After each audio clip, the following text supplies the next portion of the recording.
السلام علیکم، کیا حال چال ہے جی؟ امید ہوگی کہ تمام بھائی خیریت سے ہوں گے۔ آج ہم آپ کے لیے پھر حاضر ہوئے ہیں میری بہو ڈرامے کے بارے میں۔ جیسے کہ آپ لوگوں کو پتہ ہے کہ 68 کے اندر بڑے ہی پھڈے پڑ چکے ہیں، بڑا ہی مزہ آ رہا ہے، انٹرسٹنگ ہو چکا ہے ڈرامہ دیکھنے کے لیے۔ فبیہا اپنی چال پہ چال چل رہی ہے اور مہک پھنستی جا رہی ہے۔ تو جیسا کہ ہم نے دیکھا کہ 68 کے اندر فبیہا نے جو تیل گرایا تھا گزشتہ قسط کے اندر، وہ نوکرانی سب کچھ بتا دیتی ہے آریان کو۔ آریان غصے کے اندر جاتا ہے، فبیہا کو پکڑتا ہے اور المیر کہتا ہے کہ بھائی کیا ہو گیا ہے، اور ادھر آریان کہتا ہے کہ المیر تم نہیں جانتے، یہ بہت بڑی چلاک عورت ہے۔ اس کو پکڑ کے فبیہا کو باہر لے آتا ہے سب کے سامنے اور بلاتا ہے ماسی کو، اور وہاں پہ پوچھتا ہے کہ ہاں ماسی تم بتاؤ کہ کیا معاملات ہوا تھا۔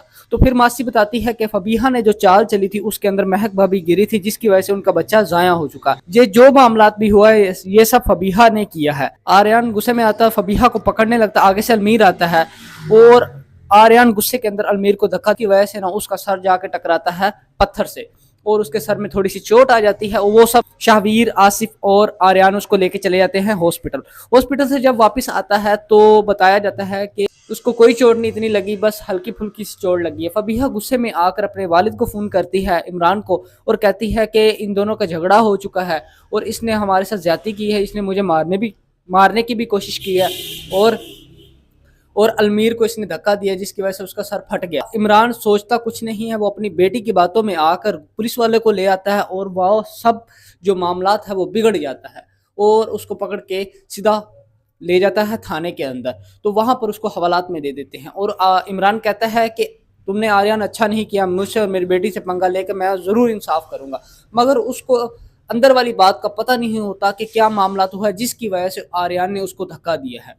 اب بات کرتے ہیں 69 ایپیسوڈ کی۔ 69 ایپیسوڈ کے اندر جو مہک ہوتی ہے وہ بڑی پریشان ہوتی ہے، وہ کہتی ہے کہ نہ میرا بچہ ہوتا، نہ میرا ہسبینڈ اس حالت تک پہنچتا، تو فبیہا کو جلد سے جلد ابو اس گھر سے نکالا جائے ورنہ ہم اس گھر میں نہیں رہیں گے۔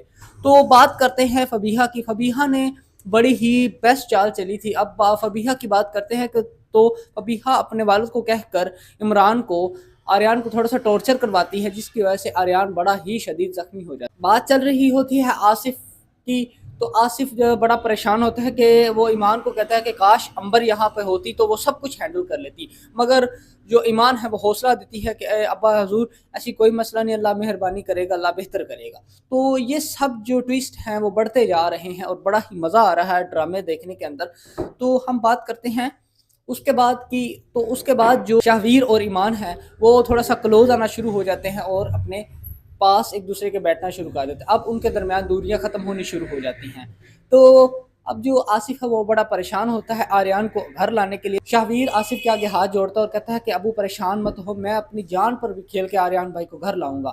بات کرتے ہیں المیر کی۔ المیر کہتا ہے فبیہا کو، فبیہا تم نے غلط کیا ہے، اگر آریان کو اگر ہم جیل میں رکھیں گے تو ہم بھائی بھائی دور ہو جائیں گے، ہم اس گھر سے دور چلے جائیں گے، تو ایسا مت کرو۔ تو المیر اس کو سمجھانے کی کوشش کرتا ہے، مگر فبیہا ہے وہ کہتی ہے کہ میں نے کچھ سننا ہی نہیں ہے، بس اب میں اس گھر میں رہوں گی نہیں۔ تو اس کے ساتھ ہی ہم آپ سے اجازت چاہتے ہیں، مگر ہم انشاءاللہ آج کی جو نئی قسط ہے وہ 7 بجے اپلوڈ کریں گے اپنے چینل پر، تو ہم آپ سے جڑے رہیں گے اور آپ بھی ہم سے جڑے رہے گا۔ اسی کے ساتھ ہی ہمارا چینل سبسکرائب کرنا نہ بھولیے گا۔ ہمارے چینل کا نام ہے BRX اسٹوڈیو۔ اللہ حافظ۔